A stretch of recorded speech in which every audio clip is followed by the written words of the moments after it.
Hello everyone! In the previous video we went over additional ways to customize Vite for our Laravel application, and we created a simple component in Vue and rendered it. Before we get to the topic of today's video, I would like to make one comment on the approach used in the last video. Let's open a terminal and start our Docker environment.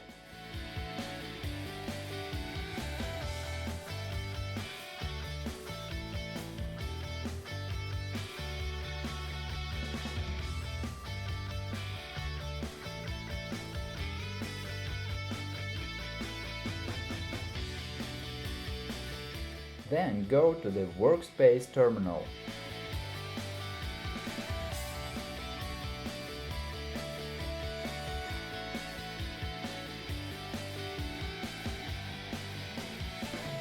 The thing is that the Laravel and Vite documentation says to use the import meta-env object to pass environment variables to the application.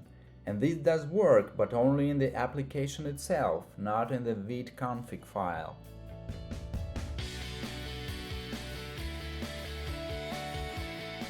If we add the following line to app.js, we will see the output in the console when the application loads. But to use environment variables in Vite configuration, you need to use the method described in the previous video. So, today we're going to go further and look at a wonderful thing called Inertia.js. The official website states that Inertia.js is a modern monolith that helps the backend and frontend work together and allows you to create SPAs without the complexity that comes with modern SPAs. Let's see if this is actually the case. First, using Inertia.js allows us not to use Vue router. Instead, all the routing is done on the backend. We can write controllers, like for monolith, and return various data to them via an inertia response object. Secondly, by using inertia link, there is no complete page overload and the application behaves like a full SPA. In addition, Inertia.js supports partial reloading, and we can manually control what data we want to request from the backend. Third, Inertia.js provides a set of routing events with which we can clearly control the entire routing process and make any changes if necessary. Finally, Inertia.js provides form submission capabilities including file submission, flash message management, error handling, and more. So it seems to be a really good thing to make life easier for developers. By the way, I use Inertia.js for data transfer to web pages and routing, and I usually process CRUD requests via API. And there is one simple reason for that. In today's world, mobile applications are becoming more and more popular every day, and one backend and several clients are used more and more often. It may be a web client, iOS application, and Android application. Okay, now I'm going to show you how to set up and use Inertia.js in a Laravel application. First, let's install the packages we need.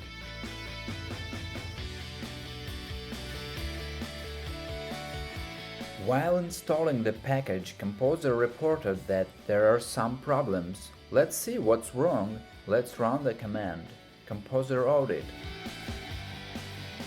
There seems to be a problem with the version of the Guzzle HTTP PSR7 package. Let's see what the latest version of this package has been released. I cannot increase the version directly because there is a dependency with the Guzzle HTTP Guzzle package. So let's do the following. First, remove the Guzzle HTTP Guzzle package.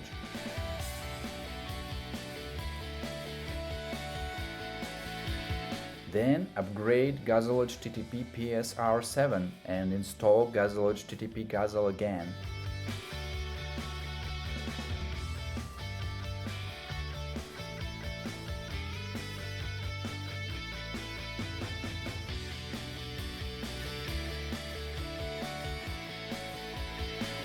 Let's run the command again, composer audit.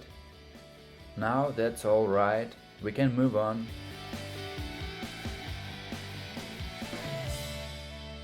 Next, let's add the inertia head and inertia directives to our app-blade PHP template.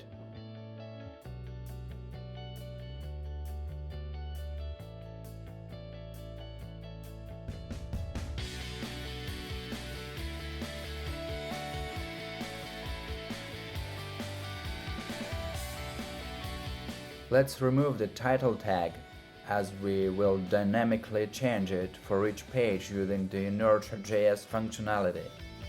Let's go back to the instructions. Let's publish the middleware using the PHP Artisan Inertia middleware command and register it with app HTTP kernel as the instructions say.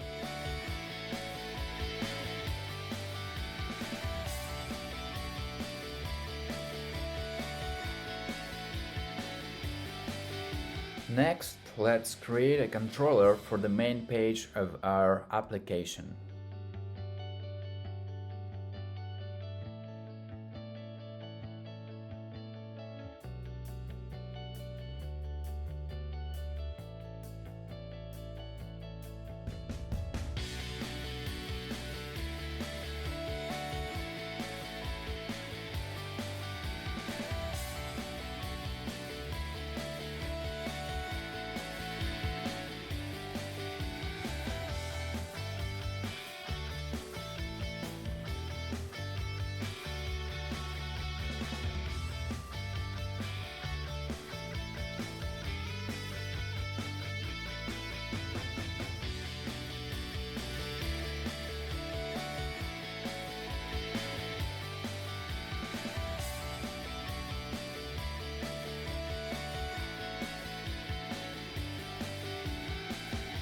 And immediately create a controller for the one more page.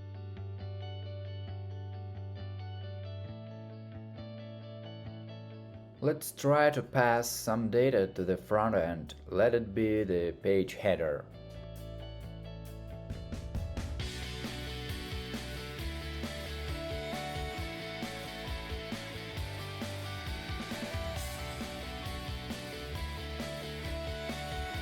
Now let's create routes for our controllers.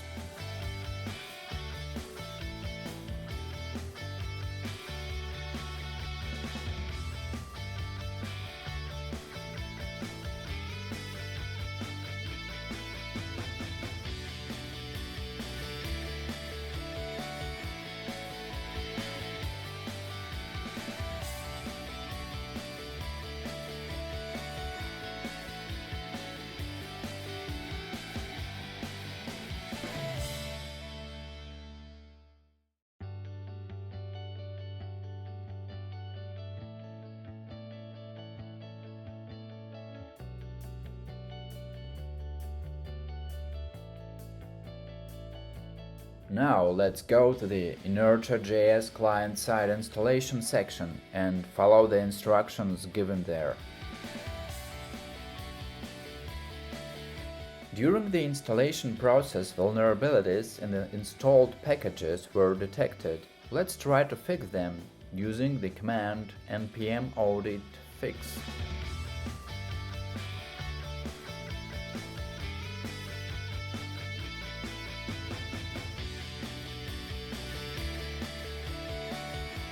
Great! Now everything is fine and there are no vulnerabilities.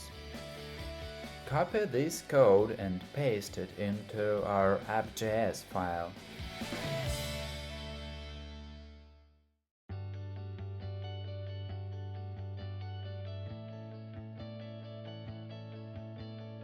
Let's keep the Bootstrap import here. Also, let's disable eager loading and make lazy loading of components.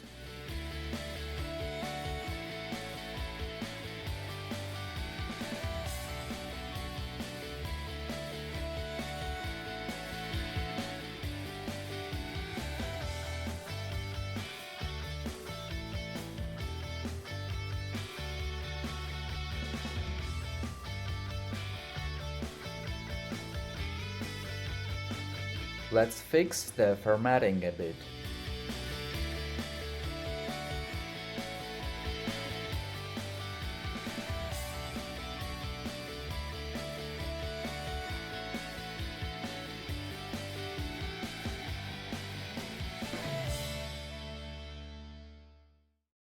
Now let's create view components for our new pages. Create a pages folder and in it create two files, main view and about view. Add minimal content to them. You can just copy the content of our test component from the last video. Let's try to use the dynamic title change functionality of the web page, and let's also link our pages to each other to test the inertia routing.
Let's also define a property to get the header we pass from the backend.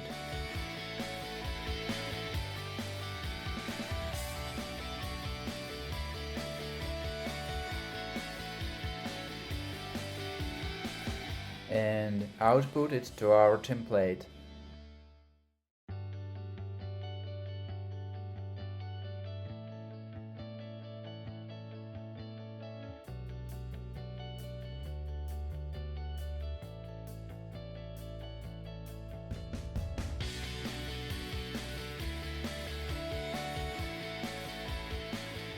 Whoop! The magic is here! As you can see, everything works fine. When you go to the pages, only the necessary data is loaded, without complete overloading.